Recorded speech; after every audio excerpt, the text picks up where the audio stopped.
여러분 혹시 이런 경험 있으십니까? 분명히 밥을 반으로 줄이고 고기 대신 채소만 먹는데도 뱃살은 여전히 그대로이고 병원에서 재는 혈당 수치는 오히려 오르기만 하는 상황. 많은 분들이 이런 순간에 아, 내가 의지가 약해서 그렇구나 하고 스스로를 탓합니다. 하지만 진실은 다릅니다. 의지나 식습관의 문제가 아니라 나이가 들며 우리 몸속 세포가 돌처럼 굳어버리는 데에 원인이 있습니다. 젊었을 때 우리의 세포는 말랑말랑하고 탄력이 있어 들어오는 영양분을 제대로 받아들이고 노폐물은 곧잘 내보냈습니다. 그러나 세월이 흐르며 세포막의 유동성이 떨어지고 세포는 점차 굳어져 문을 닫아버린 것처럼 변합니다. 이렇게 되면 아무리 좋은 음식을 먹어도 영양분은 세포 안으로 들어가지 못하고 노폐물은 빠져나오지 못해 몸속에 쌓입니다. 그 결과 혈당은 치솟고 사용되지 못한 당분은 지방으로 바뀌어 뱃살이 되는 것입니다. 이 사실을 깨달으면 의문이 풀립니다. 왜 운동을 열심히 해도 피로만 쌓이고 왜 채식을 해도 혈당이 잡히지 않는지. 모든 이유는 굳어버린 세포에 있었습니다. 문제는 더 깊고 은밀한 곳에 숨어 있었던 것이죠. 그렇다면 어떻게 해야 이 세포를 다시 깨울 수 있을까요? 놀랍게도 해답은 아주 단순합니다. 바로 아침에 마시는 소금물 한 잔입니다. 많은 분들이 소금은 몸에 해로운 거 아닌가 하고 의문을 갖습니다. 그러나 적절한 농도와 방법으로 마시는 소금물은 오히려 세포에 생명을 불어넣습니다. 나트륨과 미네랄이 세포막의 통로를 열어주어 영양분이 들어가고 당분이 에너지로 바뀌며 쌓인 노폐물이 배출되는 길이 열립니다. 저는 직접 경험했습니다. 전후 500일 동안 매일 아침 소금물을 마신 결과 허리둘레가 15cm 줄고 혈당은 180에서 90으로 안정되었으며 피로감마저 사라졌습니다. 이건 단순한 우연이 아닙니다. 세포의 문이 열리자 몸 전체의 리듬이 살아난 겁니다. 똑같은 음식을 먹어도 이제는 뱃살로 가지 않고 활동 에너지로 바뀌는 기적 같은 변화가 일어난 것이죠. 여러분, 생각해 보십시오. 젊었을 때 피부를 손가락으로 눌렀을 때 금세 탱탱하게 돌아오던 모습. 지금은 눌린 자국이 오래 남아있지 않습니까? 이것이 바로 세포가 굳었다는 신호입니다. 피부만이 아니라 전신 세포가 다 이런 상태가 된 겁니다. 세포를 환풍기에 비유하면 이해가 쉽습니다. 환풍기가 녹슬어 작동하지 않으면 기름때가 빠져나가지 못하고 공기는 탁해집니다. 세포도 굳으면 영양소는 들어가지 못하고 노폐물은 쌓이게 됩니다. 따라서 진짜 문제는 단순한 다이어트나 운동의 부족이 아니라 이미 문을 닫아버린 세포에 있었습니다. 그리고 해결책은 거창한 것이 아니라 매일 아침의 작은 습관, 소금물 한 잔에서 시작됩니다. 이제부터 저는 왜 세포가 굳는지, 소금물이 어떻게 이 문제를 풀어내는지, 그리고 실제로 어떤 변화를 만들어내는지를 차례대로 알려드리겠습니다. 여러분이 이 이야기를 끝까지 들으신다면 뱃살과 혈당, 그리고 잃어버린 활력을 되찾을 단서를 얻게 되실 겁니다. 제가 진료실에서 만난 68세 여성 환자분 이야기를 먼저 들려드리겠습니다. 이분은 매일같이 채소 위주의 식단을 하고 밥도 반 공기만 드셨습니다. 게다가 기름진 음식은 거의 입에도 대지 않았습니다. 그런데도 혈당은 늘 170을 넘었고 치마 허리는 점점 더 조여왔습니다. 내가 게으른 걸까? 나이가 들어서 어쩔 수 없는 걸까? 하며 스스로를 탓하며 눈시울을 붉히시던 모습이 아직도 잊히지 않습니다. 하지만 그분이 매일 아침 소금물 한 잔을 습관으로 들이면서 불과 2주 만에 눈에 띄는 변화를 겪었습니다. 허리띠가 헐렁해졌고 아침마다 하던 집안일을 끝내도 예전처럼 숨이 차지 않았습니다. 무엇보다 활력이 돌아와서 오히려 남편과 공원을 함께 걸을 때 본인이 더 오래 걷게 되었다고 말씀하시더군요. 이 변화는 단순히 체중의 문제가 아니었습니다. 세포에 쌓여있던 노폐물이 빠져나가고 말랑해진 세포가 다시 에너지를 받아들이기 시작한 겁니다. 의학적으로 설명하자면 세포막의 유동성이 회복되면서 포도당이 세포 안으로 들어가고 인슐린 저항성이 완화된 것입니다. 실제로 당뇨 환자들의 혈당 변화를 추적한 연구에서도 미네랄 균형이 회복되면 혈당이 안정되는 비율이 크게 높아졌다는 결과가 나와 있습니다. 여러분도 경험해 보셨을 겁니다. 운동을 하고 땀을 많이 흘린 뒤 아무리 물을 마셔도 갈증이 쉽게 풀리지 않는 경우가 있죠. 그런데 스포츠 음료를 한 모금 마시면 훨씬 빨리 갈증이 해소됩니다. 이유는 단순합니다. 물만으로는 세포 안으로 수분이 잘 들어가지 못하지만 미네랄이 함께 공급되면 세포의 문이 열리면서 수분이 제대로 흡수되기 때문입니다. 아침 소금물의 원리도 똑같습니다. 밤새 미네랄이 빠져나간 우리 몸에 미지근한 소금물 한 잔이 들어오면 세포는 즉시 깨어나 준비 태세를 갖춥니다. 실제로 저도 소금물을 시작하기 전에는 매일 아침이 너무 힘들었습니다. 침대에서 일어나기가 버겁고 커피를 마셔도 피로가 가시지 않았습니다. 그런데 소금물을 꾸준히 마시면서 아침 기상이 한결 가벼워졌습니다. 커피 대신 소금물로 하루를 시작하니 오히려 오전 내내 집중력이 유지되더군요. 단순한 체험담이 아니라 세포가 다시 에너지를 받아들이는 구조적인 변화가 일어나고 있었던 것입니다. 한 가지 더 말씀드리고 싶은 건 소금물은 단순히 뱃살이나 혈당에만 영향을 주는 것이 아니라는 겁니다. 60대 중반 여성 환자분 중에는 얼굴 붓기 때문에 늘 스트레스를 받던 분이 계셨습니다. 아침마다 눈꺼풀이 퉁퉁 붓고 발등이 부어 신발을 신기가 힘들어 외출조차 꺼리셨던 분이었죠. 그런데 소금물을 시작한 지 2주 만에 눈꺼풀 붓기가 빠지고 표정이 한결 밝아졌습니다. 남편은 이제는 얼굴이 환해졌다라고 말해 주었다고 합니다. 붓기가 사라진 이유는 세포 안팎의 수분 균형이 회복되었기 때문입니다. 미네랄이 세포막을 자극해 세포 안으로 수분이 다시 들어가고 불필요한 수분은 신장을 통해 배출된 겁니다. 의학적 지표로도 이를 확인할 수 있습니다. 부종 환자의 경우 혈액 속 나트륨 농도가 일정 수준 이하로 떨어지는 경우가 많은데 이는 미네랄 불균형의 결과입니다. 적절한 농도의 소금물은 세포가 수분을 제대로 활용할 수 있게 도와주며 결과적으로 붓기를 완화시키는 효과를 가져옵니다. 이런 체험과 연구 결과를 하나로 모아보면 명확합니다. 아침 소금물은 단순히 물에 소금을 타 마시는 행위가 아니라 나이가 들며 잠들었던 세포를 깨우고 몸의 시스템을 정상으로 돌려놓는 신호탄입니다. 그리고 그 신호는 일주일 안에 체감할 수 있을 정도로 빠르게 나타납니다. 여러분, 여기서 중요한 질문을 던져보겠습니다. 내 몸의 문제는 정말 식습관 때문일까? 아니면 세포가 굳어버린 탓일까? 답은 이미 드러났습니다. 세포를 다시 말랑하게 깨우는 것, 그것이 모든 변화의 시작입니다. 그리고 그 출발점은 소금물 한 잔이라는 작지만 강력한 습관입니다. 그렇다면 왜 우리의 세포는 시간이 지날수록 점점 딱딱해지는 걸까요? 단순히 나이를 먹어서 그렇다고만 하기에는 설명이 부족합니다. 실제 원인은 바로 미네랄 불균형에 있습니다. 몸의 세포는 물과 미네랄이 균형을 이루어야 부드럽게 움직입니다.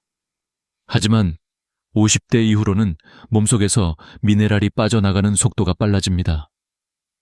땀을 흘리거나 소변을 볼 때 혹은 잠을 자는 동안에도 나트륨, 칼륨, 마그네슘 같은 중요한 미네랄이 조금씩 사라집니다.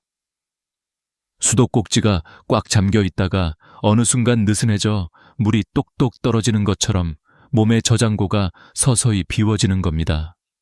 실제로 여러분도 이런 경험을 해보셨을 겁니다. 운동을 한 뒤 땀을 흠뻑 흘리고 나서 물을 아무리 마셔도 목마름이 풀리지 않는 순간, 아침에 일어나 밥을 먹기 싫고 입맛조차 없는 순간, 이것이 바로 미네랄 부족이 보내는 신호입니다. 단순히 물을 마시는 것으로는 해결되지 않습니다. 세포가 미네랄 없이 물을 받아들이지 못하기 때문입니다. 그래서 똑같이 마시는 물이라도 미네랄이 들어있는 경우에만 갈증이 풀리고 몸이 살아나는 겁니다. 이 원리를 보여주는 또 다른 예가 있습니다. 운동 후 스포츠 음료를 마셨을 때 갈증이 금세 사라지는 이유, 아침에 된장국 한 숟갈로 입맛이 되살아나는 이유도 바로 미네랄 때문입니다. 나트륨과 칼륨이 균형을 잡아주면서 세포의 문이 열리고 수분과 영양분이 제대로 흡수되기 시작하는 것이죠. 그러나 우리가 매일 스포츠 음료나 짠 음식을 먹을 수는 없습니다. 당분과 화학 첨가물이 오히려 건강을 해칠 수 있기 때문입니다. 그래서 해법은 단순합니다. 가장 자연스럽고 순수한 형태로 미네랄을 보충하는 방법, 바로 미지근한 물에 소금 한 꼬집을 섞어 마시는 것입니다. 밤새 굳어있던 세포에 생명수를 붓는 것과 같습니다. 이렇게 하면 세포는 다시 말랑말랑해지고 몸속 에너지 순환이 시작됩니다. 실제로 저의 또 다른 환자, 74세 여성분은 수십 년 동안 변비로 고생했습니다. 사흘에 한 번씩 화장실에 가는데도 늘 힘이 들었고 여러 약을 써보아도 효과는 일시적이었습니다. 그런데 아침 소금물을 열흘 정도 꾸준히 마신 뒤 매일 시원하게 화장실을 다녀오게 되었다고 기뻐하셨습니다.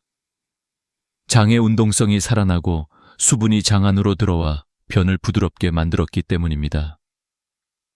여기서 중요한 것은 소금물의 양과 타이밍입니다. 무조건 많이 마신다고 좋은 것이 아닙니다. 오히려 과하면 부작용이 생깁니다. 핵심은 아침 공복에 미지근한 물 200ml에 소금 한 꼬집. 이 정도가 우리 체액과 비슷한 농도를 이루며 가장 자연스럽게 흡수됩니다.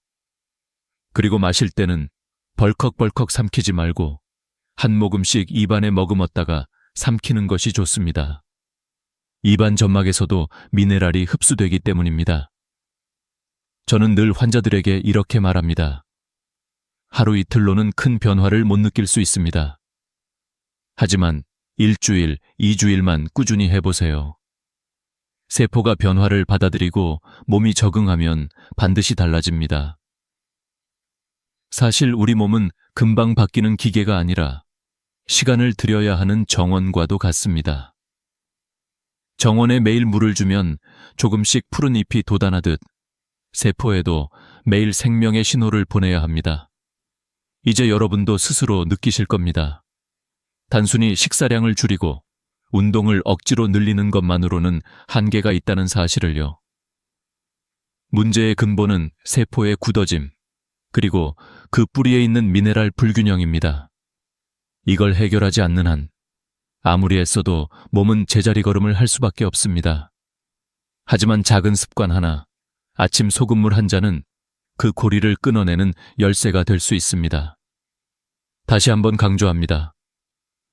몸의 진짜 변화를 원하신다면 세포를 다시 깨워야 합니다. 세포가 깨어날 때 혈당은 안정되고 뱃살은 줄어들고 무엇보다 삶의 활력이 돌아옵니다. 그리고 그 변화는 결코 먼 미래가 아니라 단 일주일 안에 시작될 수 있습니다. 아침 소금물을 어떻게 마셔야 가장 큰 효과를 볼 수 있을까요? 지금부터는 제가 직접 경험하고 또 수많은 환자분들과 함께 검증한 소금물 프로토콜을 알려드리겠습니다. 원칙은 간단하지만 세세한 부분까지 지켜야만 제대로 된 변화를 얻을 수 있습니다. 첫째, 타이밍입니다. 반드시 아침에 일어나자마자 공복에 마셔야 합니다.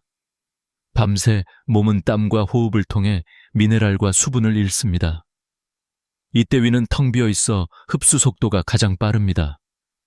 만약 아침 식사 후에 마신다면 소금물은 음식물과 섞여 단순히 짠 음식으로만 작용할 뿐 흡수 효율은 현저히 떨어집니다. 둘째, 농도입니다. 종이컵 200ml 기준으로 소금 한 꼬집 혹은 그라인더로 한 바퀴 돌린 양이 적당합니다. 너무 싱거우면 효과가 없고 너무 짜면 위에 부담을 줄 수 있습니다. 중요한 건 내 체액과 비슷한 농도라는 점입니다. 직접 마셔봤을 때 약간 짭짤하다 느껴지는 정도가 가장 적합합니다. 셋째, 온도입니다. 차가운 물은 위에 충격을 주고 뜨거운 물은 입안에서 마시기 어렵습니다. 손으로 컵을 잡았을 때 미지근하다고 느껴지는 온도가 이상적입니다. 이 정도면 소금도 잘 녹고 위장도 편안하게 받아들입니다. 넷째, 마시는 방법입니다. 벌컥벌컥 단숨에 삼키지 마세요. 한 모금씩 입에 머금고 혀와 잇몸을 타고 돌린 뒤 삼키는 게 좋습니다.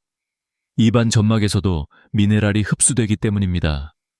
동시에 침샘이 자극되어 소화액 분비가 활발해지고 위장도 천천히 준비할 수 있습니다.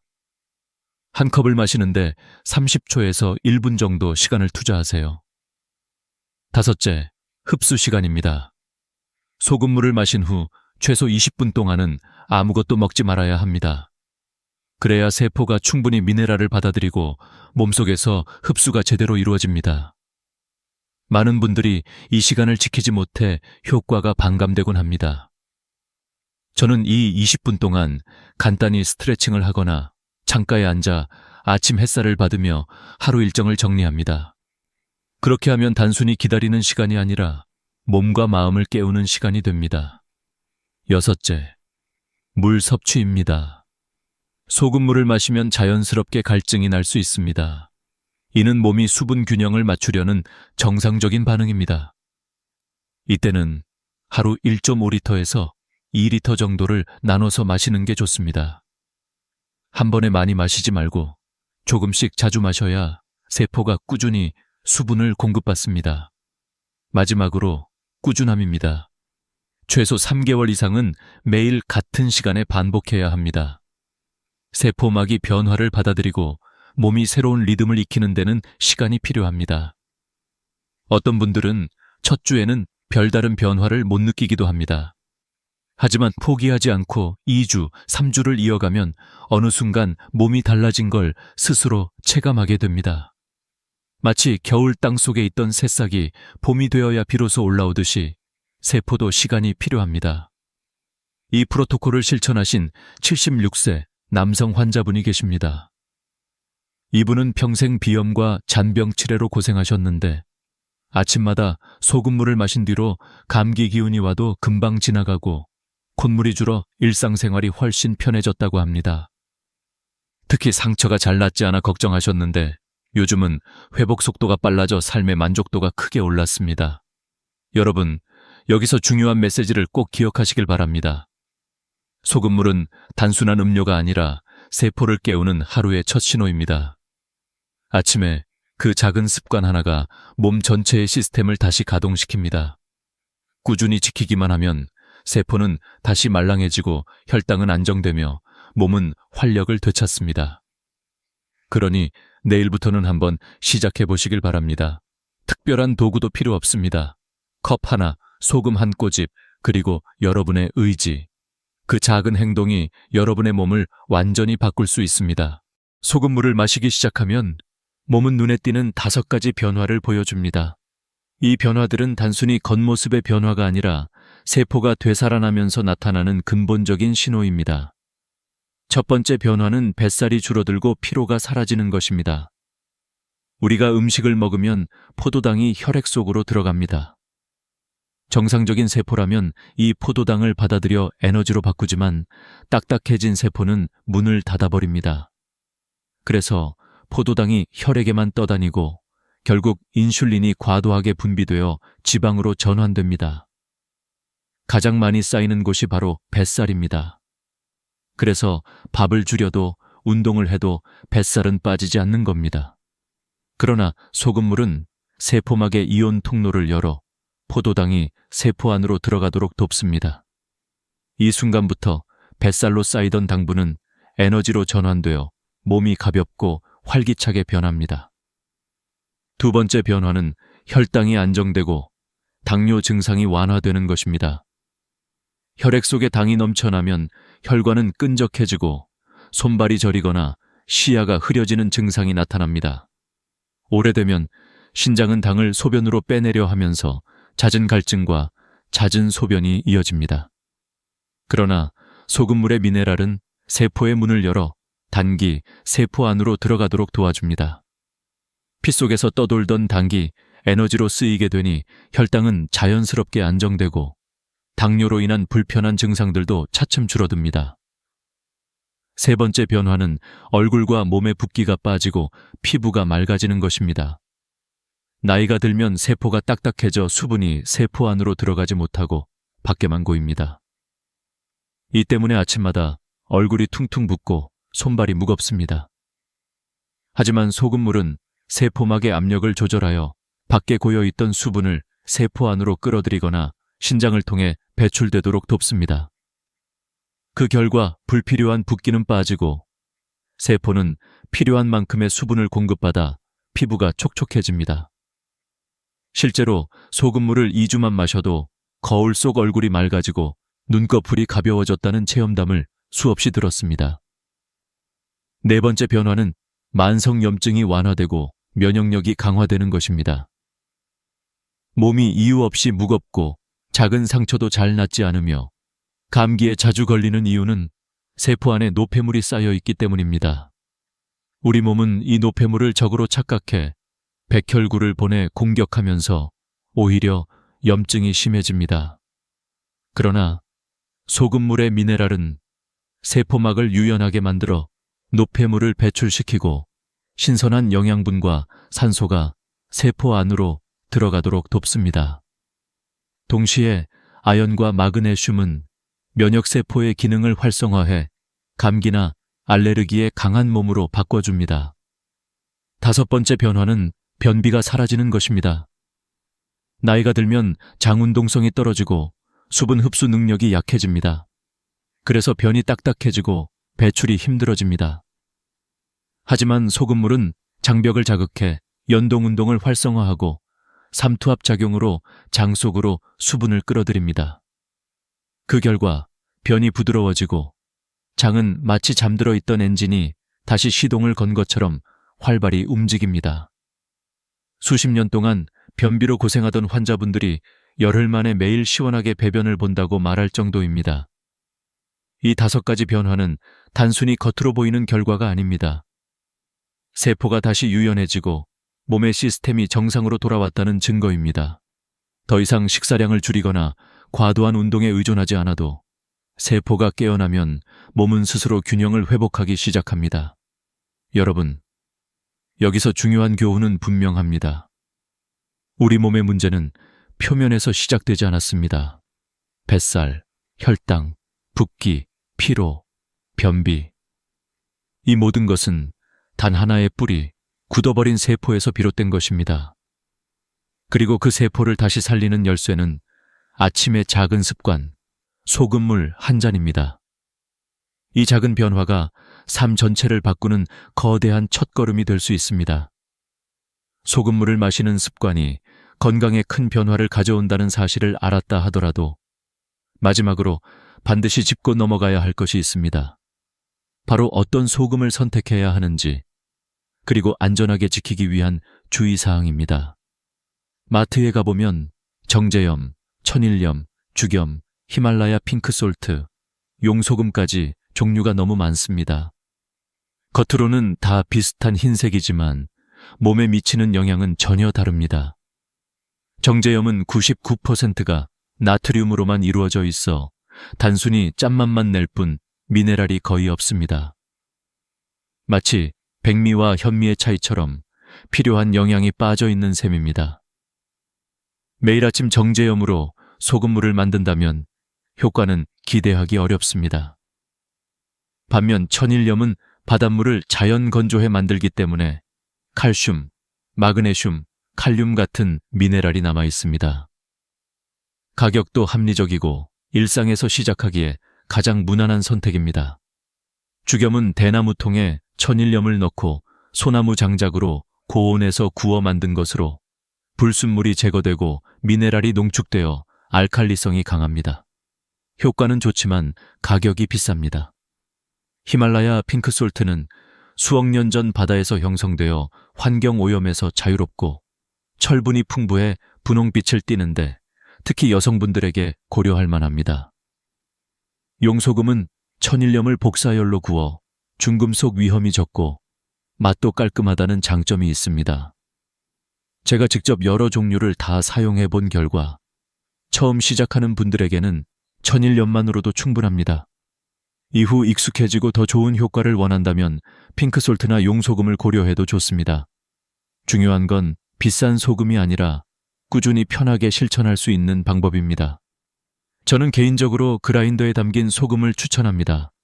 물컵 위에서 한두 바퀴만 돌리면 정확한 양이 나오고 매일 귀찮지 않게 이어갈 수 있습니다. 건강 습관은 편리해야 오래갑니다. 하지만 반드시 기억해야 할 것이 있습니다. 아무리 좋은 습관이라도 모든 사람에게 무조건 안전한 것은 아닙니다. 고혈압 약을 드시는 분, 신장 기능이 떨어진 분, 심장 질환을 가진 분들은 반드시 의사와 상담 후 시작해야 합니다. 임신 중이거나 수유 중인 여성도 피하시는 것이 좋습니다. 처음 시작하는 분들은 특히 아주 적은 양으로 몸의 반응을 확인하면서 천천히 늘려가는 것이 안전합니다. 혹시라도 소금물을 마신 후 속이 쓰리거나 어지럼증, 심한 갈증이나 부종이 생긴다면 즉시 중단하고 의사와 상의하셔야 합니다. 우리 몸은 언제나 신호를 보냅니다. 그 신호를 무시하지 않고 귀 기울이는 것이 건강을 지키는 첫걸음입니다. 이제 이야기를 마무리할 때가 되었습니다. 여러분, 오늘 제가 드린 말씀은 단순히 소금물을 마셔라라는 조언이 아닙니다. 세포를 다시 깨워라, 몸의 근본을 회복하라는 메시지입니다. 뱃살, 혈당, 붓기, 만성 피로, 변비. 이 모든 문제의 뿌리는 세포의 굳어짐에서 시작됩니다. 그리고 그 세포를 다시 유연하게 만드는 가장 간단하고 강력한 방법이 바로 아침 소금물 한 잔입니다. 여러분의 하루가 바뀌면 삶이 바뀝니다. 작은 습관 하나가 건강을 그리고 미래를 바꿉니다. 오늘부터라도 자신에게 이 질문을 던져보십시오. 나는 세포를 깨우는 선택을 하고 있는가? 답은 여러분 손안에 있습니다. 이 영상을 끝까지 함께 해주셔서 감사합니다. 혹시 이 내용이 도움이 되었다면 좋아요와 구독을 눌러주시고 가족이나 친구에게도 꼭 공유해 주세요. 여러분의 작은 행동이 더 많은 사람들의 건강을 지켜줄 수 있습니다. 건강은 멀리 있지 않습니다. 매일 아침에 작은 한 모금에서 시작됩니다. 여러분 혹시 이런 경험 있으신가요? 어느 날 갑자기 평소와 다르지 않게 아침을 맞았는데 막상 일어나 보니 다리에 힘이 이상하게 빠져서 휘청거린 적 말입니다. 대부분은 그냥 나이 들어서 그렇겠지, 어제 잠을 잘못 잤나 보다 하고 넘깁니다. 하지만 이 순간이야말로 뇌가 마지막으로 보내는 구조 신호일 수 있습니다. 얼굴이 비뚤어지거나 말이 어눌해지는 것은 우리가 흔히 아는 뇌경색의 신호입니다. 그러나 그것보다 더 이른 단계, 더 먼저 드러나는 변화가 바로 다리에서 시작됩니다. 이 단순한 사실 하나만 제대로 기억하셔도 여러분 자신과 가족의 생명을 지킬 수 있습니다. 저는 수십 년 동안 수많은 환자들을 진료하면서 공통적으로 확인한 것이 있습니다. 바로 다리가 가장 먼저 비명을 지른다는 사실입니다. 피가 원활하게 흐르지 못하면 심장에서 가장 멀리 떨어진 부위인 다리에서 곧바로 신호가 나타납니다. 그런데 많은 분들은 이를 단순히 운동 부족이나 근육 약화로 착각하곤 합니다. 하지만 제가 직접 본 환자들의 사례를 통해 말씀드리면 이 착각이 결국 평생의 후회로 이어지는 경우가 너무나 많았습니다. 여러분, 뇌경색이라는 단어를 들으면 어떠신가요? 등골이 서늘해지고 혹시라도 내가 쓰러지는 건 아닐까 하는 두려움이 엄습하지 않습니까? 한번 발병하면 목숨을 위협할 뿐 아니라 설령 목숨을 건지더라도 반신불수, 언어장애 같은 후유증이 남는 경우가 많습니다. 그런데 여기서 우리가 반드시 기억해야 할 사실은 뇌경색은 어느 날 갑자기 번개처럼 떨어지는 병이 아니라는 것입니다. 오랫동안 혈관이 좁아지고 그 사이 우리 몸은 수없이 많은 경고음을 보냅니다. 그 경고의 첫 무대가 바로 우리의 두 다리입니다. 저는 의사로서 수많은 분들에게 이런 말씀을 드려왔습니다. 다리가 보내는 신호는 단순한 근육 피로가 아니라 뇌의 언어일 수 있습니다. 실제로 아침에 화장실에 가려는데 한쪽 다리가 뻣뻣해서 자꾸 휘청거리거나 늘 다니던 길에서 갑자기 발끝이 턱에 걸려 넘어질 뻔한 경험을 하신 분들이 많습니다. 이럴 때 사람들은 어제 너무 많이 걸었나 하고 넘기지만 사실은 뇌에서 보내는 경고음일 수 있습니다. 저는 독일에서 근무하면서 직접 수많은 사례를 접했습니다. 68세 남성 환자는 오른쪽 다리에 힘이 빠지는 느낌을 3주 동안이나 무시하다가 결국 딸의 권유로 병원을 찾았습니다. 검사 결과 왼쪽 뇌혈관이 70%나 막혀 있었지요. 발견이 조금만 늦었더라면 큰 뇌경색으로 이어졌을 가능성이 컸습니다. 하지만 조기 치료 덕분에 그는 다시 건강을 되찾을 수 있었습니다. 반대로 72세 여성 환자는 왼쪽 다리가 자꾸 저리다고 했지만 가족들은 그냥 나이 탓이라며 넘겼습니다. 결국 어느 날 아침 부엌에서 쓰러져 평생 휠체어에 의존하며 살아가야 했습니다. 이 두 사례는 우리에게 분명한 메시지를 줍니다. 작은 신호를 무시하면 큰 후회가 찾아오지만 작은 신호에 귀 기울이면 인생이 달라질 수 있다는 것입니다. 그렇다면 왜 하필 다리일까요? 단순히 심장에서 멀리 떨어져 있다는 이유만이 아닙니다. 뇌의 신호 체계가 좌우로 교차하기 때문에 왼쪽 뇌에 문제가 생기면 오른쪽 다리에, 오른쪽 뇌에 문제가 생기면 왼쪽 다리에 먼저 이상이 드러나는 경우가 많습니다. 게다가 다리는 걷기, 균형 잡기, 체중 지탱하기 같은 복잡한 역할을 동시에 하므로 뇌의 작은 이상도 금세 드러납니다. 여기서 중요한 사실 하나를 말씀드리겠습니다. 뇌경색의 골든타임은 단 4시간 남짓이라는 것입니다. 이 시간을 놓치면 수억 개의 뇌세포가 회복 불가능한 손상을 입게 됩니다. 그런데도 우리는 다리의 신호를 단순히 피곤해서 그렇다며 무시하는 경우가 많습니다. 어쩌면 그 순간이 바로 마지막 기회였을지도 모르는데 말입니다. 오늘 제가 드리고 싶은 말씀은 분명합니다. 여러분이 혹시라도 다리에 힘이 갑자기 빠지거나 저리거나 휘청거리는 경험을 했다면 괜찮아지겠지 하고 넘기지 마십시오. 오히려 이때가 가장 서둘러 병원에 가야 할 순간입니다. 작은 신호는 우리 몸의 경고등과 같습니다. 자동차의 계기판에 경고등이 켜졌을 때 무시하고 달리면 결국 큰 사고로 이어지듯 다리의 작은 변화도 무시하면 큰 사고로 이어집니다. 저는 의사이자 한 사람의 인생 선배로서 여러분께 간곡히 말씀드립니다. 다리가 보내는 신호에 귀 기울이십시오. 그것은 단순한 피로나 노화가 아니라 뇌가 보내는 마지막 부탁일 수 있습니다. 그리고 그 부탁을 무시하지 않는 것이야말로 여러분 자신과 가족을 지키는 첫걸음입니다. 왜 하필 다리일까요? 많은 분들이 이 질문을 던집니다. 뇌경색은 뇌의 문제인데 왜 신호는 가장 먼저 다리에서 드러나는 걸까요? 이 부분을 이해하려면 먼저 우리 몸의 혈액순환 구조를 떠올려야 합니다. 오래된 아파트를 떠올려 보십시오. 수압이 약해지면 가장 먼저 어디에서 문제가 생깁니까? 꼭대기 층부터 물이 잘 나오지 않습니다. 우리 몸도 똑같습니다. 심장에서 가장 멀리 떨어진 다리는 혈액 공급이 조금만 불안정해져도 곧바로 이상을 드러내는 부위입니다. 다리는 단순히 우리 몸을 지탱하는 기둥이 아닙니다. 걷기, 균형 잡기, 체중 유지 같은 복잡한 역할을 동시에 담당하고 있습니다. 그래서 뇌에서 내려오는 신호가 조금만 흔들려도 바로 문제로 나타나죠. 예를 들어 왼쪽 뇌혈관이 좁아지면 반대편인 오른쪽 다리에 힘이 빠지거나 감각이 둔해지는 시기입니다. 이는 뇌에서 내려가는 신경이 중간에서 교차하기 때문입니다. 결국 뇌가 보내는 이상, 신호가 다리를 통해 가장 먼저 드러나는 것입니다. 이 원리를 실제 환자들의 이야기를 통해 확인할 수 있습니다. 독일과 네덜란드에서 수천 명을 대상으로 진행한 연구에서는 뇌경색 환자의 절반 이상이 발병 전 다리에서 이상을 경험했다고 보고했습니다. 단순한 근육 피로나 노화 현상으로 착각했던 순간들이 사실은 뇌가 보내는 조기 경고였던 것입니다. 우리가 흔히 일과성 허혈 발작, 즉 TIA라고 부르는 증상 역시 대표적인 예입니다.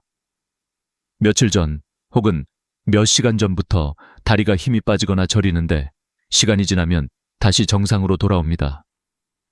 많은 분들이 다시 괜찮아졌으니 별일 아니다 라고 생각하지만 사실 이때가 가장 위험한 순간입니다.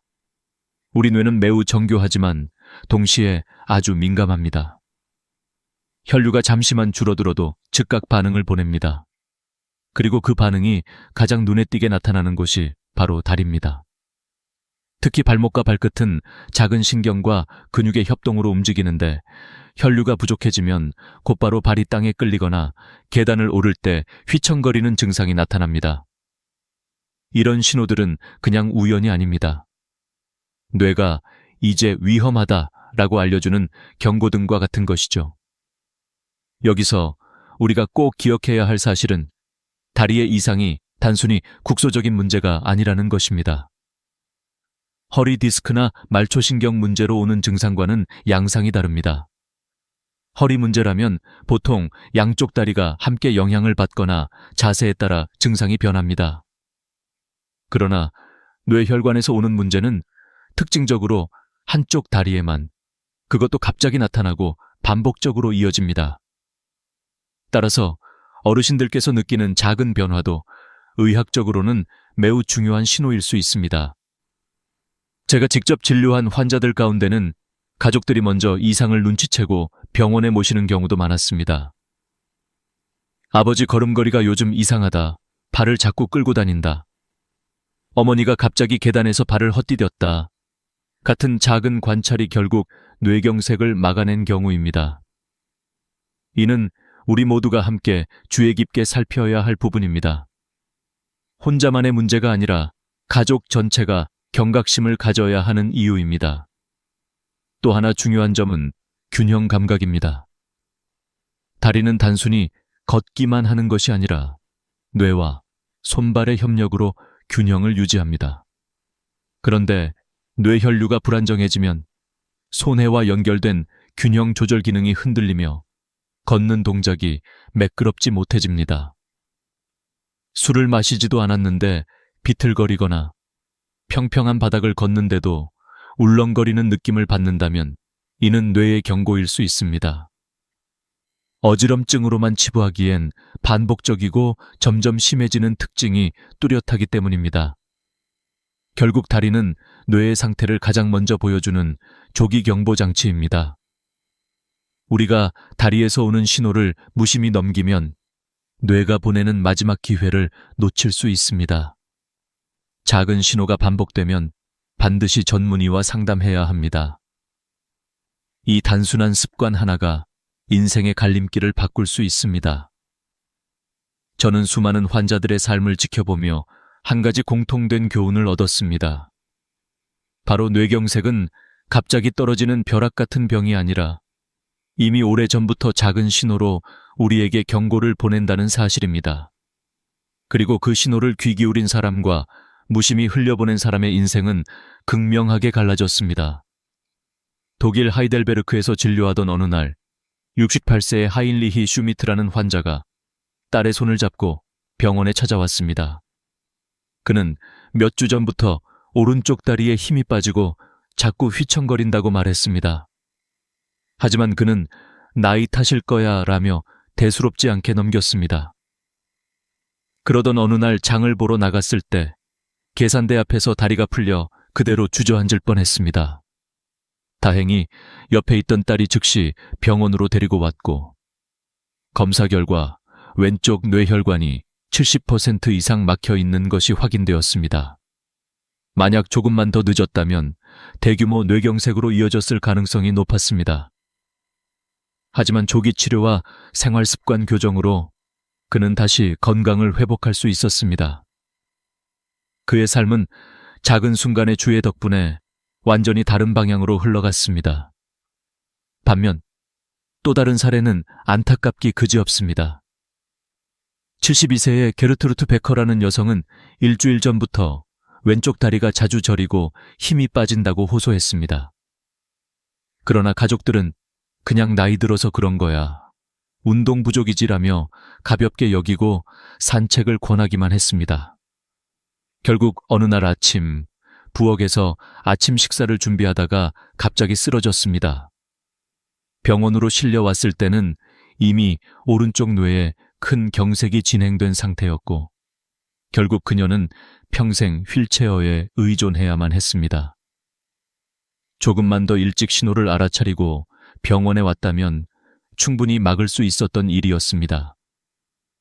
이 두 사례는 우리에게 중요한 메시지를 던집니다. 다리에서 오는 작은 신호를 어떻게 받아들이느냐에 따라 삶의 질이 완전히 달라진다는 것입니다. 사람들은 흔히 조금 쉬면 괜찮아지겠지라고 생각합니다. 그러나 뇌는 그 순간 마지막으로 기회를 주고 있었던 것입니다. 경고등을 무시하고 계속 달리면 결국 차가 멈추듯 몸의 경고음을 무시하면 평생의 후회로 이어집니다. 실제로 독일과 네덜란드에서 진행된 대규모 연구에서도 뇌경색 환자의 절반 이상이 발병 전 다리의 이상을 경험했다고 보고했습니다. 하지만 그중 상당수는 이를 단순한 노화 현상으로 오해하고 치료 시기를 놓쳤습니다. 반대로 작은 변화에도 민감하게 반응해 조기 검진을 받은 환자들은 대부분 큰 사고를 막을 수 있었습니다. 저는 이 부분에서 특히 한국의 어르신들께 강조하고 싶습니다. 한국 사회에서는 여전히 참아야 한다, 나이 들면 다 그렇다 라는 말이 너무 쉽게 오갑니다. 하지만 이런 생각이 때로는 치명적일 수 있습니다. 실제로 제가 만난 한국인 환자들 중에도 다리에 힘이 빠지거나 걸음이 이상해졌음에도 괜찮다며 버티다가 결국 응급실로 실려온 경우가 적지 않았습니다. 반대로 가족 중 누군가가 이상하다, 그냥 병원에 가보자 하고 강력히 권유해서 조기 발견에 성공한 사례도 있었습니다. 이처럼 뇌경색은 가족의 관심과 관찰이 생명을 구하는 열쇠가 될 수 있습니다. 환자 본인은 사소한 변화라 생각할 수 있지만 옆에서 지켜보는 가족은 작은 이상도 민감하게 알아챌 수 있습니다. 따라서 서로의 걸음걸이, 균형, 표정, 행동을 세심하게 살피는 것이야말로 예방의 첫걸음입니다. 여러분께 꼭 드리고 싶은 말씀은 이것입니다. 다리가 보내는 작은 신호를 무시하지 마십시오. 그 신호는 단순히 피로의 결과가 아니라 뇌가 보내는 마지막 부탁일 수 있습니다. 그리고 그 부탁에 응답하는 순간 여러분의 인생은 지켜질 수 있습니다. 다리에서 나타나는 뇌경색의 신호는 생각보다 다양하고도 구체적입니다. 그런데 문제는 많은 분들이 이런 신호들을 단순히 노화나 운동 부족 탓으로 돌린다는 것입니다. 오늘 저는 의사로서 또 인생 선배로서 여러분께 꼭 알려드리고 싶은 7가지 전조 신호를 하나씩 짚어드리겠습니다. 이 신호들을 제대로 기억하고 주의 깊게 살펴보신다면 평생을 후회하는 일을 막을 수 있을 것입니다. 첫 번째 신호는 한쪽 다리에 갑작스러운 힘 빠짐입니다. 계단을 오르다 한쪽 다리에 힘이 툭 풀리며 주저앉을 뻔한 경험, 의자에서 일어날 때 유독 한쪽만 힘이 들어가지 않는 경험을 하신 적이 있으십니까? 단순한 운동 부족이라면 양쪽 다리가 함께 약해지며 서서히 진행됩니다. 하지만 뇌혈관 문제는 특징적으로 한쪽만, 그리고 갑자기 나타납니다. 이때는 쉬면 괜찮아지겠지가 아니라 즉시 검진이 필요한 순간입니다. 두 번째 신호는 저림과 감각 이상입니다.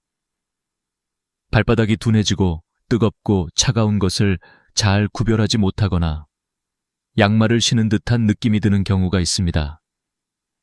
허리 디스크 같은 말초신경 문제라면 주로 발끝에서부터 서서히 위로 퍼져 올라가지만 뇌에서 오는 문제는 전혀 다릅니다. 한쪽 다리에만, 그것도 갑자기 반복적으로 나타나는 것이 특징입니다. 뜨거운 물에 발을 담갔는데도 덜 뜨겁게 느껴진다면 뇌혈류 부족을 의심해야 합니다. 세 번째 신호는 걸을 때 발을 끄는 현상, 의학적으로는 조카수라 부릅니다. 정상이라면 발목 근육이 발끝을 들어 올려 걸을 때 바닥에 걸리지 않도록 합니다. 그러나 뇌신호가 제대로 전달되지 않으면 발목이 처져 발끝이 바닥에 끌리게 됩니다. 이로 인해 걷는 소리가 달라지고 신발 앞부분이 유난히 빨리 닳는 특징이 나타납니다. 본인은 잘 모르지만 가족들이 먼저 아버지 걸음걸이가 이상하다라고 눈치채는 경우가 많습니다. 네 번째 신호는 자꾸 걸려 넘어지는 증상입니다. 평소 잘 다니던 길에서 문턱이나 계단에 자꾸 걸리는 경험은 단순한 실수가 아닐 수 있습니다. 이는 고유 감각이라 불리는 내 발이 지금 어디에 있는지를 뇌가 인식하는 능력이 떨어진 신호입니다.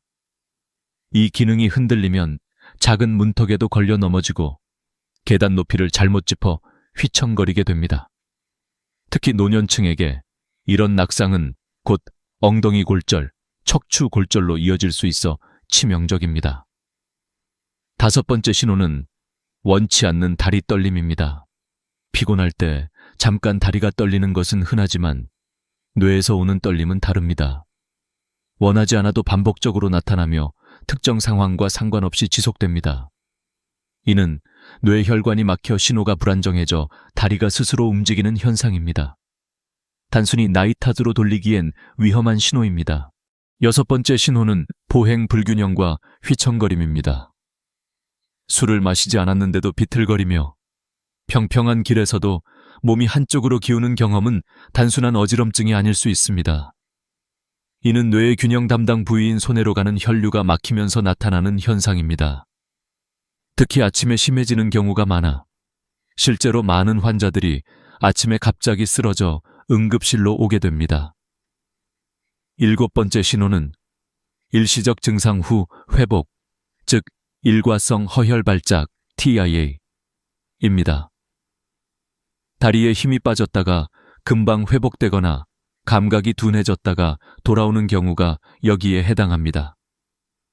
문제는 많은 분들이 다시 괜찮아졌으니 별일 아니다 라고 안심해버린다는 겁니다. 그러나 연구에 따르면 TIA를 경험한 환자의 75%가 3개월 이내에 실제 뇌경색으로 이어지며 그중 절반은 단 48시간 안에 발병합니다. 즉, 잠깐 나타났다가 사라지는 증상이야말로 가장 위험한 경고일 수 있습니다. 이렇게 7가지 신호는 단순한 증상이 아니라 뇌가 보내는 마지막 경고등입니다. 작은 신호 하나라도 경험하셨다면 절대 무시하지 마십시오. 이 작은 신호에 귀 기울이는 순간 여러분의 삶은 지켜질 수 있습니다. 반대로 외면하는 순간 평생의 후회가 찾아올 수 있습니다. 지금까지 우리는 다리에서 나타나는 7가지 경고 신호를 살펴봤습니다. 그렇다면 이제 중요한 질문을 드리겠습니다. 이런 신호들을 미리 알아챘다면 어떻게 막을 수 있을까? 바로 이 부분이 여러분의 삶을 바꾸는 열쇠입니다.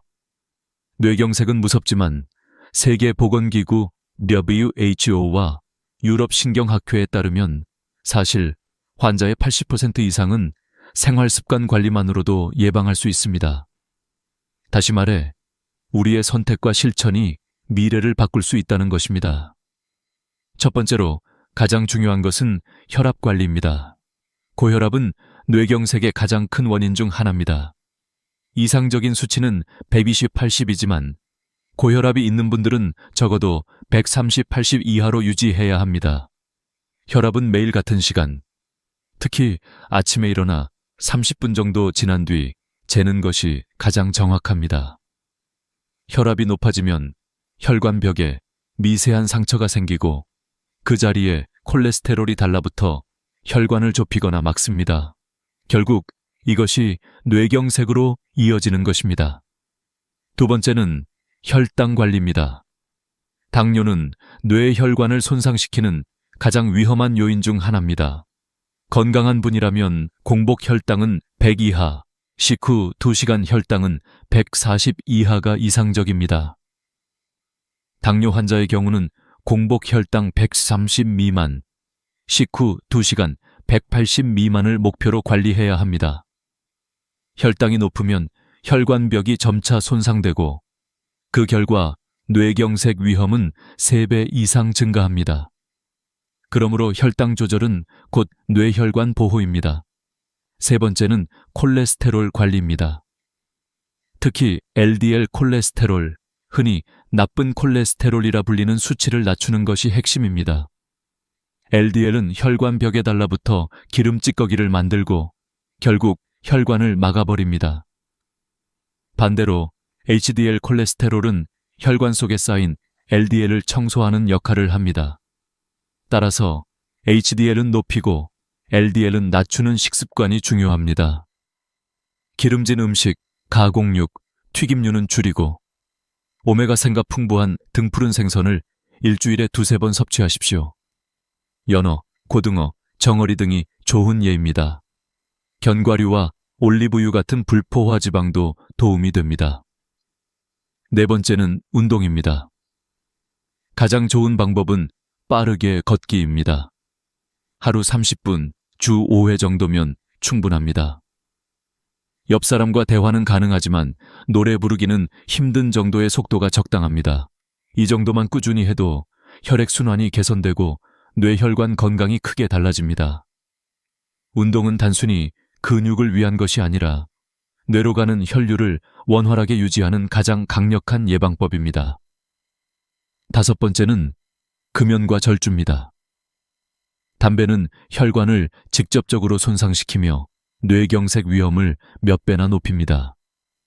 술은 남성은 하루 2잔, 여성은 1잔 이하로 제한하는 것이 안전합니다. 특히 과음을 반복하면 혈압과 혈당 모두 불안정해져 뇌혈관에 큰 부담을 줍니다.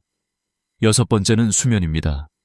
잠이 부족하면 혈압이 오르고 혈당이 불안정해집니다. 하루 최소 7시간 이상 충분히 자는 것이 중요합니다.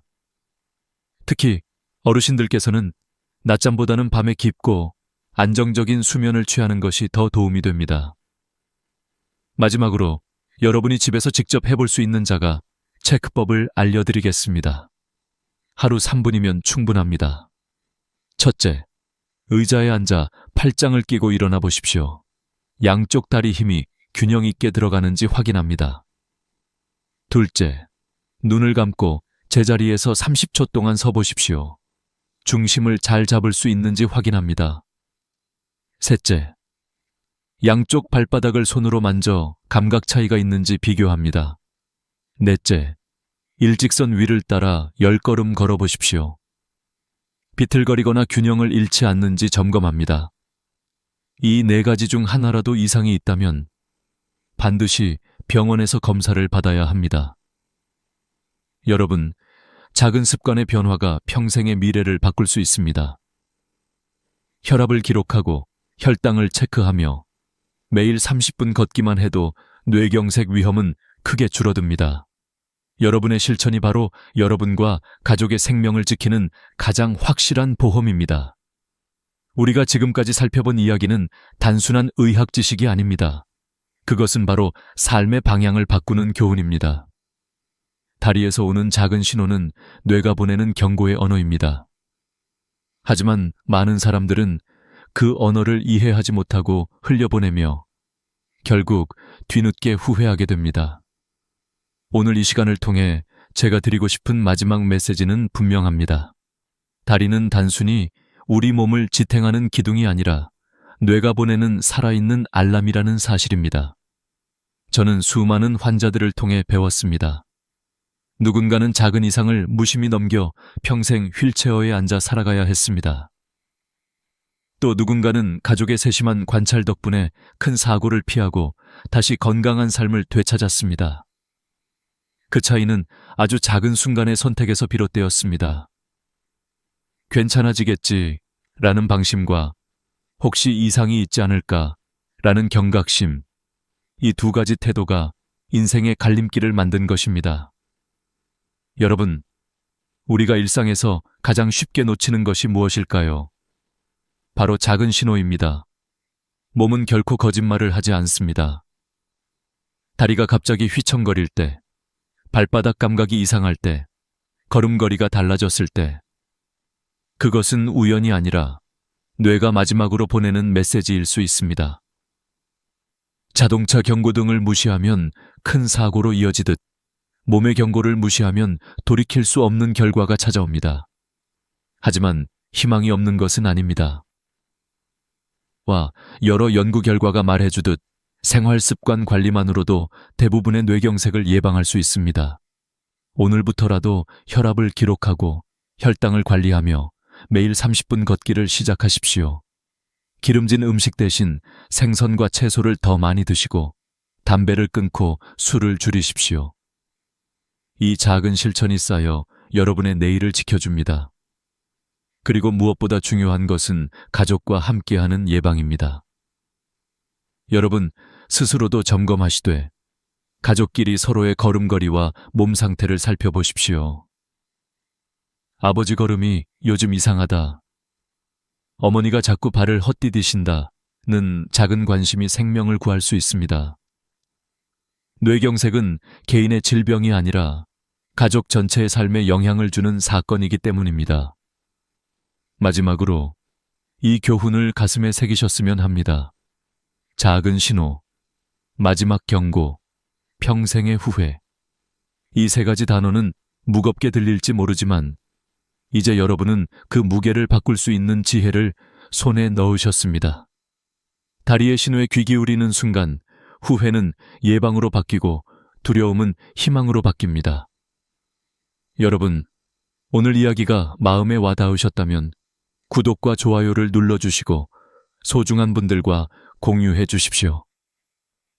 여러분의 작은 나눔이 누군가의 생명을 지킬 수 있습니다. 앞으로도 삶과 건강을 지키는데 꼭 필요한 이야기들을 계속 전해드리겠습니다. 지금까지 함께 해주셔서 진심으로 감사드립니다. 아직도 밤마다 두세 번씩 화장실에 가느라 잠을 설치고 계십니까? 나이가 들어서 당연한 거라며 스스로 위로하고 계신가요? 하지만 제가 단언컨대 그것은 단순한 노화가 아니라 고칠 수 있는 신호일지 모릅니다. 이렇게 이야기하면 대부분의 어르신들은 깜짝 놀라며 귀를 기울입니다. 사실 저 역시 60대 중반에 접어들었을 때 같은 고민을 했습니다. 자다가 두세 번은 기본이고 어떤 날은 4번, 5번까지 화장실을 다녀와야 했습니다. 아침에 일어나면 머리는 무겁고 낮에는 눈꺼풀이 청은망은 내려앉아 진료 중에도 집중력이 흐트러졌습니다. 제 삶의 질이 한순간에 무너지는 듯했습니다. 밤마다 시달리는 그 괴로움은 겪어보지 않은 사람은 모릅니다. 한번 깨면 다시 잠들기가 힘들어 뒤척이다가 새벽을 맞이하고 결국 다음 날은 하루 종일 기운이 빠져버립니다. 은퇴 후 여유롭게 여행도 다니고 친구들도 만나야 하는데 늘 화장실 걱정에 어디를 가도 불안했습니다. 공항에서 비행기를 기다릴 때도 가장 먼저 찾는 것이 화장실이었고 가족 모임 자리에서도 웃음보다 화장실을 드나드는 발걸음이 많았습니다. 여러분, 혹시 이런 경험 있으신가요? 저녁에 국이나 찌개를 듬뿍 먹고 난 후 유난히 밤에 화장실을 자주 가신 적. 그날 밤은 이상하게도 2시간마다 눈이 떠져 억지로 일어나야 했던 경험. 그럴 때면 속으로 이렇게 말합니다. 나도 이제 늙었구나. 그러나 그 생각이야말로 문제의 시작입니다. 단순히 나이가 들었기 때문에 생기는 증상이 아니라 우리 몸 안의 작은 균형이 무너졌다는 신호이기 때문입니다. 저는 의사로서 수많은 환자분들을 보아왔습니다. 그중 대부분은 처음 진료실에 들어와 앉자마자 선생님, 나이가 드니 어쩔 수 없는 거겠죠? 라고 물으셨습니다. 하지만 저는 고개를 저으며 말했습니다. 아닙니다. 반드시 달라질 수 있습니다. 그리고 생활 습관 하나만 바꿔도 놀라운 변화를 보여준 사례들을 직접 확인했습니다. 그 사실이 지금 이 자리에 앉아 있는 저를, 그리고 영상을 보고 계신 여러분을 이어주고 있는 겁니다. 제가 이 이야기를 꺼내는 이유는 단순히 의학적인 지식을 전달하려는 것이 아닙니다. 여러분의 인생 후반전, 다시 말해 가장 소중한 황홍이를 지켜내기 위해서입니다. 잠 못 이루는 밤이 하루 이틀이라면 참을 수 있습니다. 하지만 그것이 매일 반복된다면 몸은 물론 마음까지 병들게 합니다. 낮 동안의 활력이 사라지고 자꾸만 짜증이 늘어나 가족과의 관계도 서서히 멀어집니다. 결국 외로움과 우울감이 찾아오죠. 이건 단순한 배뇨 문제가 아니라 삶 전체를 흔드는 깊은 문제입니다. 제가 진료했던 한 어르신의 말씀이 아직도 생생합니다. 선생님, 이게 사는 게 아닙니다. 낮에도 멍하고 애들이 놀러 오라고 해도 피곤해서 거절할 수밖에 없어요. 그분의 눈빛에는 체념과 슬픔이 뒤섞여 있었습니다. 그리고 그분의 목소리에서 저는 제 미래를 보았습니다. 만약 지금 이 문제를 해결하지 않는다면 나 역시 몇 년 후 같은 후회를 하게 되리라는 것을 깨달았습니다. 그래서 저는 제 삶을 바꾸기로 결심했습니다. 그 결심은 거창한 것이 아니었습니다. 아주 작은 습관 하나를 바꾸는 것에서 시작됐습니다. 그리고 그 변화가 제 삶을 완전히 달라지게 만들었습니다. 오늘 저는 여러분께 바로 그 이야기를 나누고 싶습니다. 이제 질문을 드리겠습니다. 첫째, 여러분은 밤에 2번 이상 깨서 화장실에 다녀오신 적이 있습니까?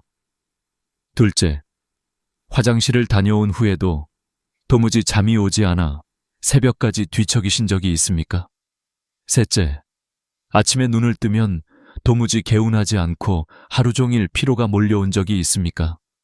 만약 3가지 중 2가지 이상이 해당된다면 그것은 단순히 나이가 들어서 생긴 불가피한 증상이 아니라 고칠 수 있는 신호입니다. 이 사실을 아는 것만으로도 인생은 달라질 수 있습니다. 만약 여러분이 이 영상을 끝까지 보지 못한다면 아마도 앞으로도 계속 같은 괴로움 속에서 지내실지 모릅니다. 하지만 오늘 여기서 제가 전해드릴 방법을 꾸준히 실천하신다면 한 달도 채 지나지 않아 분명히 달라지는 변화를 경험하시게 될 겁니다. 제가 40년 동안 수많은 환자들을 만나면서 확신하게 된 진실은 이것입니다. 약만으로는 해결되지 않는 문제가 있다는 것, 그리고 우리 몸은 스스로 회복할 힘을 가지고 있다는 것입니다. 문제는 그 힘을 올바른 방향으로 이끌어주는 작은 습관을 아는가, 모르는가에 달려 있습니다. 오늘의 이야기는 병원에서 쉽게 들을 수 있는 내용이 아닙니다. 왜냐하면 병원은 늘 약과 수술을 중심으로 돌아가기 때문입니다. 그러나 진정한 건강은 생활 속에서 만들어집니다. 바로 이 점이 제가 은퇴 후에도 계속해서 사람들에게 알리고 싶은 이유입니다. 저는 더 이상 병원의 수익을 위해 환자를 붙잡을 필요가 없습니다. 제 남은 시간은 오직 여러분의 삶을 건강하게 만드는 데 쓰고 싶습니다. 여러분, 오늘부터라도 귀를 열고 마음을 열어 들어보십시오. 작은 깨달음 하나가 남은 인생을 완전히 바꾸어 놓을 수 있습니다. 밤마다 시달리던 괴로움에서 벗어나 아침에 상쾌하게 눈을 뜨며 하루를 시작하는 삶. 그것은 결코 꿈이 아닙니다. 밤마다 반복되는 화장실 문제의 진짜 원인은 어디에 있을까요? 많은 분들은 단순히 나이가 들어서라고 생각합니다. 하지만 의학적으로 보면 그건 반만 맞는 이야기입니다. 노화와 함께 몸의 여러 기능이 떨어지는 것은 사실이지만 실제로 야간뇨를 악화시키는 근본 원인은 따로 숨어 있습니다. 그중 하나가 바로 항긴뇨 호르몬, 즉 ADH라고 불리는 호르몬의 변화입니다. 젊을 때는 이 호르몬이 밤에 활발하게 분비되어 소변 생성을 억제합니다. 덕분에 밤에는 방광에 저장되는 소변이 적어지고 깊은 잠을 유지할 수 있습니다. 하지만 60세 이후부터는 이 호르몬의 분비량이 눈에 띄게 줄어듭니다. 그 결과 낮과 밤의 차이가 없어지고 밤에도 계속해서 소변이 만들어집니다. 마치 수도꼭지가 고장나서 밤새 물이 새어나오는 것과 같습니다. 그래서 아무리 깊은 잠을 자려고 해도 중간에 깨서 화장실을 가게 되는 겁니다. 여기에 더 큰 문제는 우리의 생활 습관입니다. 특히 저녁에 먹는 음식과 음료가 문제를 악화시킵니다. 서울대병원에서 발표한 연구에 따르면 60세 이상 야간뇨 환자의 70%는 실제로 수분대사의 불균형과 식습관에서 비롯된다고 합니다. 특히 국물 음식과 짠 음식을 늦은 시간에 섭취하면 몸이 수분을 잡아두려 하고 그 과정에서 콩팥이 밤새 더 많은 일을 하게 됩니다. 당연히 소변량은 늘어나고 그만큼 화장실 가는 횟수도 늘어나는 것이죠. 제가 진료했던 한 환자분은 늘 저녁에 김치찌개를 먹는 습관이 있었습니다. 이 나이에 맛있는 게 뭐 있겠어요. 그냥 찌개에 밥 말아 먹는 게 낙이죠. 라고 하셨지만 문제는 그 식사가 매일 밤 고통으로 이어졌다는 사실입니다. 국물에 포함된 나트륨이 몸속에 들어가면 혈액 속 농도를 맞추기 위해 더 많은 수분을 끌어들이게 됩니다. 그렇게 늘어난 혈액량을 조절하기 위해 콩팥은 일을 더 많이 해야 하고 그 결과 밤새 오줌이 만들어집니다. 결국 그분은 자다가 4-5번씩 깨야 했습니다. 이뿐만이 아닙니다. 저녁 늦게 물을 많이 마시는 습관도 치명적입니다. 어떤 분들은 물을 많이 마셔야 건강에 좋다는 이야기를 듣고 자기 전에도 컵 가득 물을 들이켜곤 합니다. 물론 수분 섭취가 중요하다는 사실은 틀리지 않습니다. 하지만 문제는 언제 마시느냐에 달려 있습니다. 연세대 의대에서 2021년에 발표한 연구에 따르면 오후 7시 이후에 마신 수분의 80%는 체내에서 머물다 새벽에 배출된다고 합니다. 그러니 자기 전에 마신 물은 거의 그대로 새벽에 화장실행 티켓이 되는 셈입니다. 그리고 또 하나, 현대인의 생활 습관 중에 간과하기 쉬운 것이 바로 커피와 알코올입니다. 커피는 이뇨작용이 강하기 때문에 오후 늦게 마시면 그 효과가 밤까지 이어집니다. 술 역시 마찬가지입니다. 술을 마시면 잠이 잘 올 것 같지만 실제로는 수면의 질을 떨어뜨리고 화장실을 자주 가게 만듭니다. 특히 나이가 들수록 간과 신장의 처리 능력이 떨어지기 때문에 그 영향을 훨씬 크게 받습니다. 여러분, 의사들이 흔히 이런 이야기를 자세히 해주지 않는 이유가 뭔지 아십니까? 병원에서는 주로 약을 처방하고 경우에 따라 수술을 권합니다. 그러나 생활 습관을 개선하는 방법을 알려주면 환자들이 약을 덜 먹게 되고 병원 방문도 줄어듭니다. 의사에게는 손해일 수 있습니다. 하지만 저는 은퇴한 지금 남은 시간 동안은 진짜 필요한 이야기를 하고 싶습니다. 병원이 아닌 일상 속에서 스스로 해결할 수 있는 길을 알려드리고 싶습니다. 이쯤에서 질문을 던져보겠습니다. 지금까지 여러분은 혹시 나이 들어서 어쩔 수 없다는 생각에 스스로 체념하고 계시지는 않습니까? 하지만 저는 수많은 환자들의 변화를 직접 보았습니다. 약에만 의존하지 않고 습관 하나를 바꿨을 뿐인데 2주 만에, 한 달 만에 삶이 달라지는 모습을 말입니다. 바로 이 지점에서 우리는 깨달아야 합니다. 진짜 원인은 노화라는 단어 뒤에 숨어있는 생활 습관과 호르몬 변화라는 사실. 그리고 그 원인을 정확히 알면 해결책은 생각보다 간단하다는 점입니다. 지금까지는 왜 밤마다 화장실에 시달리는지, 그 배경에 어떤 비밀이 숨어 있는지를 이야기했습니다.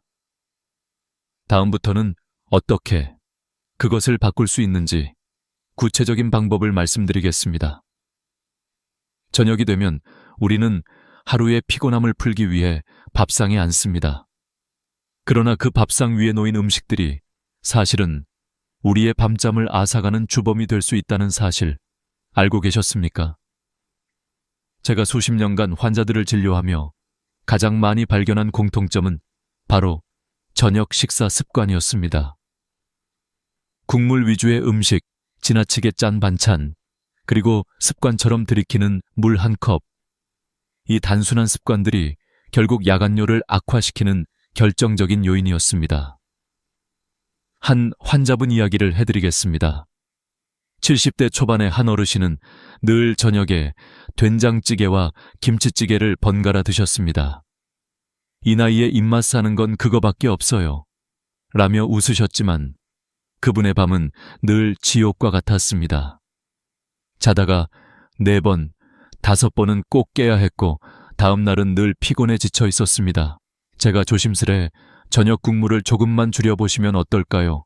라고 권하자 처음에는 손사래를 치셨습니다. 선생님, 그럼 밥이 안 넘어가요. 그러나 결국 가족들의 설득과 제 부탁으로 국물을 반만 드시기 시작했습니다. 놀랍게도 불과 3주 만에 그분의 야간뇨 횟수는 절반으로 줄었습니다. 이것이 단순한 우연일까요? 아닙니다.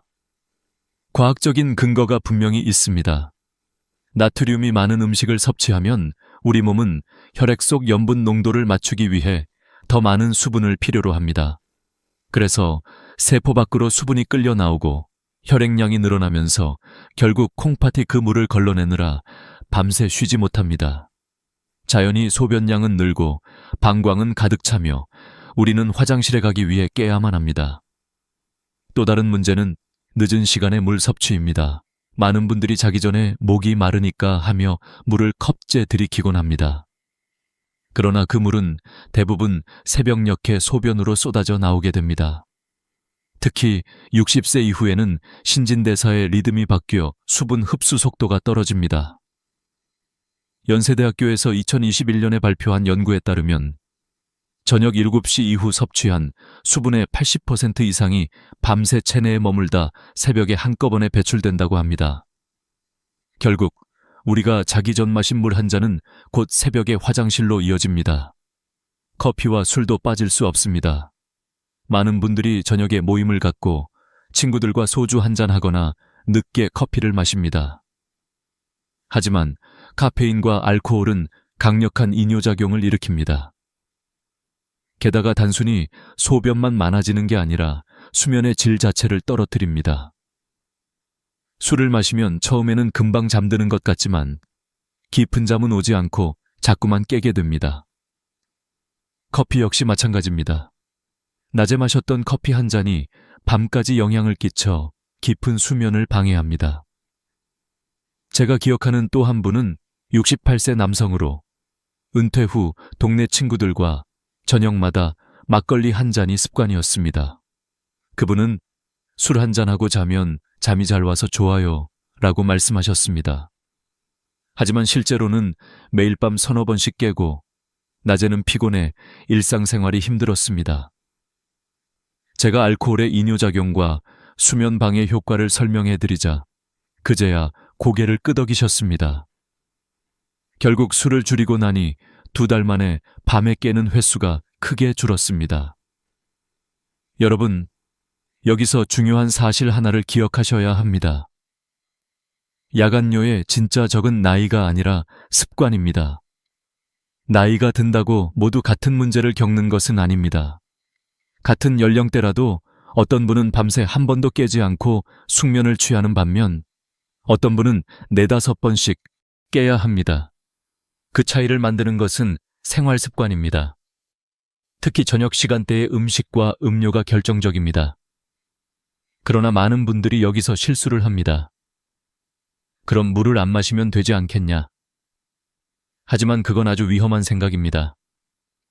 수분 부족은 신장 기능을 떨어뜨리고 변비와 혈액순환 장애, 심지어 뇌졸중 위험까지 높일 수 있습니다. 물은 반드시 필요합니다. 다만 문제는 얼마나가 아니라 언제 마시느냐입니다. 이제 우리는 분명히 알 수 있습니다. 단순히 나이가 들어서가 아니라 우리 스스로의 생활 습관이 문제를 키우고 있었다는 사실을요. 그렇다면 남은 질문은 단 하나입니다. 어떻게 바꾸면 되는가? 바로 다음에서 제가 40년 동안 환자들과 함께 확인한 가장 확실한 해결책을 말씀드리겠습니다. 해결책은 의외로 단순합니다. 그러나 단순하다고 해서 가볍게 여겨서는 안 됩니다. 오히려 단순한 습관의 변화가 놀라운 기적을 만들어냅니다. 제가 40년 동안 환자들을 보며 확신하게 된 것은 약보다 먼저 습관을 바꾸는 것이야말로 가장 강력한 처방이라는 사실입니다. 그렇다면 어떤 습관을 바꿔야 할까요? 저는 이를 3단계 황금 공식이라고 부릅니다. 첫째, 아침의 시작은 반드시 미지근한 물 한 컵으로 하셔야 합니다. 밤새 우리 몸은 수분을 잃고 혈액은 진해집니다. 이때 따뜻한 물 한 컵은 마치 마른 땅에 내리는 단비처럼 온몸의 혈액을 희석시키고 신진대사를 깨웁니다. 실제로 아침에 물을 마시는 습관만으로도 뇌졸중 위험이 크게 낮아진다는 연구 결과가 여러 차례 보고된 바 있습니다. 단순히 화장실 문제를 넘어 생명을 지키는 습관인 셈입니다. 둘째, 오전 10시와 오후 2시. 이 2시간대는 반드시 수분을 보충해야 합니다. 우리 몸은 일정한 리듬을 가지고 있어 이 시간대에는 수분 흡수율이 가장 높습니다. 이때 한 컵씩 물을 마시면 하루 활동에 필요한 수분을 충분히 공급할 수 있습니다. 반대로 저녁 이후의 수분은 대부분 밤새 체내에 머물다가 새벽에 한꺼번에 배출됩니다. 그러니 낮에 충분히 채우고 저녁에는 줄이는 것이 핵심입니다. 셋째, 오후 5시 이후부터는 서서히 수분 섭취를 줄이셔야 합니다. 특히 저녁 7시 이후에는 원칙적으로 물을 많이 마시지 말아야 합니다. 물론 목이 마르면 억지로 참을 필요는 없습니다. 하지만 그때는 컵 가득 마시는 대신 입안을 적실 정도로만 마셔야 합니다. 저는 환자분들께 얼음 조각 한두 개를 입에 넣고 천천히 녹여 드시라고 권하곤 합니다. 이렇게 하면 갈증은 해소되지만 방광에는 큰 부담을 주지 않습니다. 여러분, 이 3가지만 지켜도 놀라운 변화가 찾아옵니다. 실제로 제가 만난 수많은 환자들이 2주 만에, 늦어도 한 달 안에 밤에 깨는 횟수가 눈에 띄게 줄었습니다. 물론 처음 며칠은 별다른 차이를 못 느낄 수 있습니다. 하지만 여기서 포기하지 않고 꾸준히 실천해야 합니다. 꾸준함이야말로 유일한 비밀입니다. 이 3단계 황금 공식에 더해 중요한 또 한 가지는 저녁 식사의 변화입니다. 국물 음식은 가능한 줄이시고 반찬 위주로 드시는 게 좋습니다.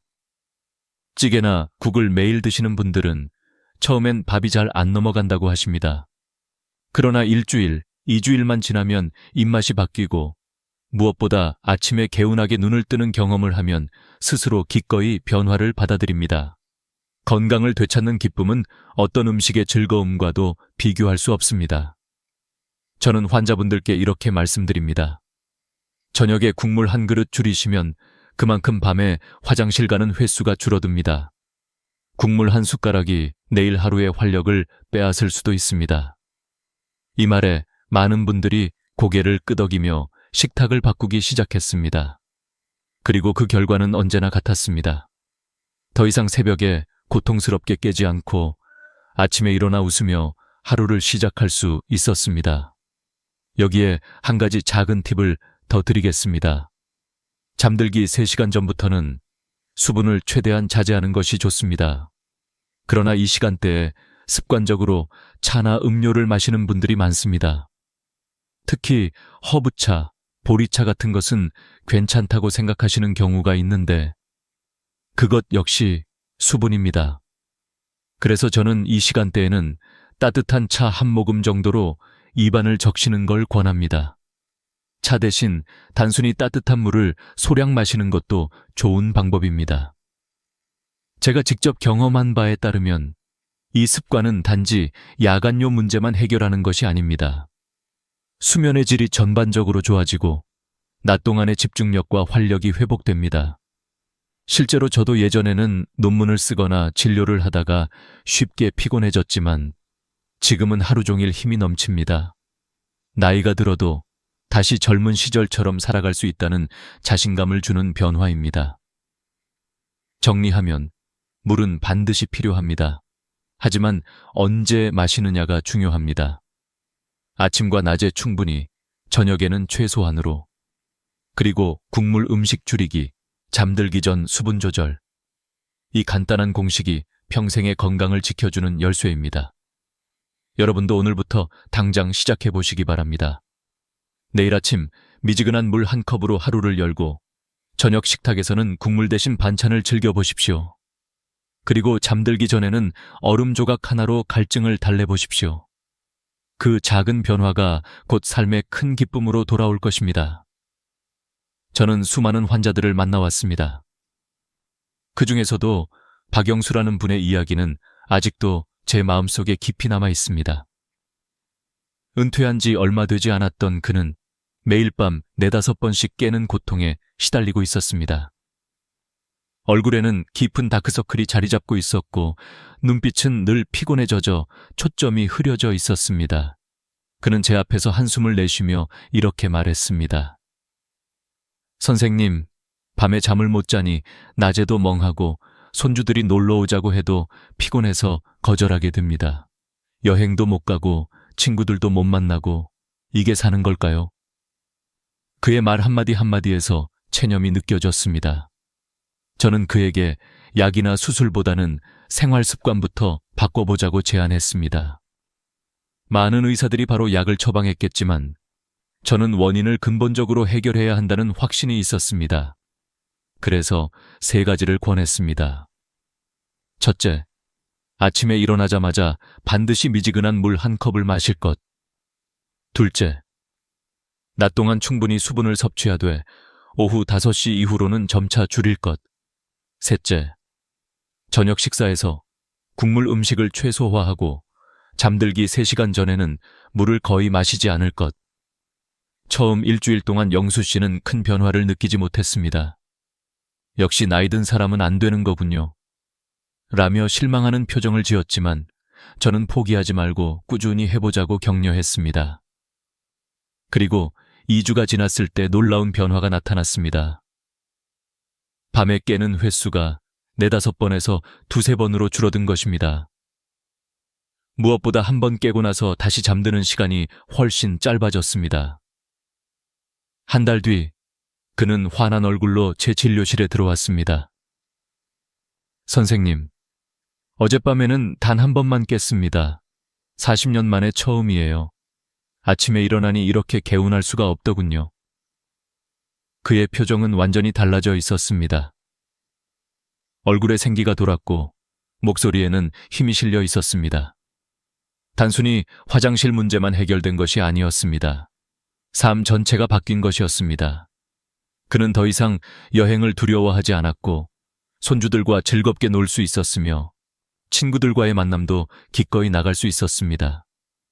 단순한 습관 변화가 한 사람의 인생을 되살린 것입니다.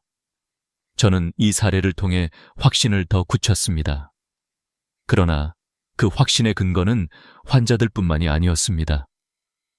사실 저 자신도 같은 경험을 했기 때문입니다. 의사로서 바쁜 진료와 학회 활동에 쫓기다 보니 생활 리듬이 무너졌습니다. 낮에는 환자를 보느라 물을 제대로 못 마시고 저녁에 집에 오면 갈증을 참지 못해 벌컥벌컥 마셨습니다. 논문을 쓰거나 학회 준비를 하면서 커피와 물을 밤 늦게까지 마시곤 했습니다. 그 결과 저 역시 매일 밤 2-3번씩 화장실에 다녀와야 했습니다. 처음에는 저도 나이가 들어서 그런가 보다 하고 대수롭지 않게 생각했습니다. 그러나 수면 부족이 쌓이면서 낮에 집중력이 떨어지고 심지어 수술 중에도 예전보다 더 쉽게 피로를 느끼게 되었습니다. 환자들에게 늘 습관을 바꾸라고 말해왔던 제가 정작 제 몸에는 그것을 실천하지 않고 있던 것이죠. 그때 저는 결심했습니다. 내가 환자라면 어떻게 하겠는가? 그래서 스스로에게 제가 늘 환자들에게 권했던 방법을 적용하기 시작했습니다. 아침마다 물 한 컵으로 하루를 시작했습니다. 낮 동안에는 틈틈이 물을 조금씩 마셨습니다. 그러나 저녁 7시 이후에는 절대 물을 많이 마시지 않았습니다. 좋아하던 국물 요리도 줄였습니다. 그리고 잠들기 3시간 전부터는 수분을 거의 섭취하지 않았습니다. 처음 2주 동안은 큰 변화를 느끼지 못했습니다. 오히려 낮에 목이 마른 것 같아 힘들기도 했습니다. 하지만 저는 포기하지 않았습니다. 3주째 접어들면서 놀라운 변화가 찾아왔습니다. 밤에 깨는 횟수가 눈에 띄게 줄어든 것입니다. 그리고 가장 큰 변화는 화장실에 다녀온 후 금방 다시 잠들 수 있게 된 것이었습니다.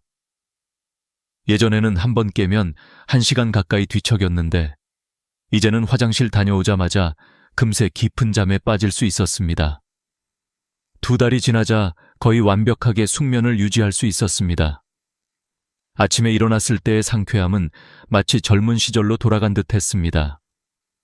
그 후 저는 환자들에게 더욱 확신을 가지고 이 방법을 권할 수 있었습니다.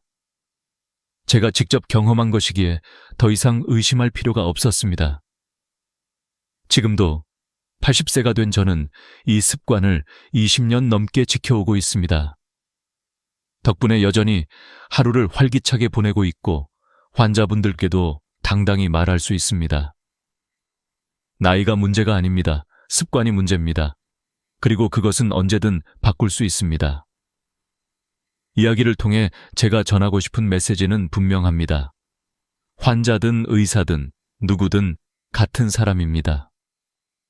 작은 습관 하나가 우리 삶을 무너뜨리기도 하고 되살리기도 합니다. 그리고 그 힘은 여러분의 손에 달려 있습니다. 우리가 밤마다 반복되는 고통 속에 살 것인지 아니면 젊은 시절처럼 상쾌하게 아침을 맞이할 것인지는 결국 우리 스스로의 선택에 달려 있습니다. 많은 분들이 이제 나이가 들었으니 어쩔 수 없다고 말합니다. 그러나 저는 단호히 말씀드립니다. 그것은 잘못된 체념일 뿐입니다. 나이는 단지 숫자일 뿐이고 진짜 차이를 만드는 것은 우리의 습관과 태도입니다. 야간뇨는 단순한 노화 현상이 아니라 잘못된 수분 섭취 습관에서 비롯된 경우가 많습니다. 저는 40년간 환자들과 함께하며 그리고 제 자신의 삶을 통해 이를 직접 확인했습니다. 아침에 충분히 수분을 섭취하고 낮 동안에 균형 있게 보충하며 저녁에는 줄이고 잠들기 3시간 전부터는 입을 적실 정도로만 마시는 것. 여기에 국물 음식을 줄이고 커피와 술을 조심하는 습관까지 더한다면 누구든지 숙면을 되찾을 수 있습니다. 여러분, 중요한 것은 하루 이틀 하고 포기하지 않는 것입니다. 변화는 서서히 오지만 한번 몸에 배면 평생을 지켜줍니다. 실제로 많은 환자분들이 처음에는 믿지 못하다가 3주, 1달, 2달이 지나면서 이렇게 달라질 줄 몰랐다며 눈물을 글썽이셨습니다. 그 기쁨은 말로 다 할 수 없었습니다. 여기서 저는 한 가지 제안을 드리고 싶습니다. 오늘 이 영상을 보신 후 스스로에게 작은 약속을 남겨보시는 겁니다. 댓글에 이렇게 적어보세요. 저는 매일 아침 미지근한 물 1컵을 마시고 오후 5시 이후로는 수분을 조절하겠습니다. 짧은 한 문장이지만 그것은 단순한 글이 아니라 여러분의 삶을 바꾸는 선언이 될 것입니다. 우리는 흐르는 세월을 막을 수는 없습니다. 하지만 그 세월을 어떻게 살아낼지는 우리가 결정할 수 있습니다.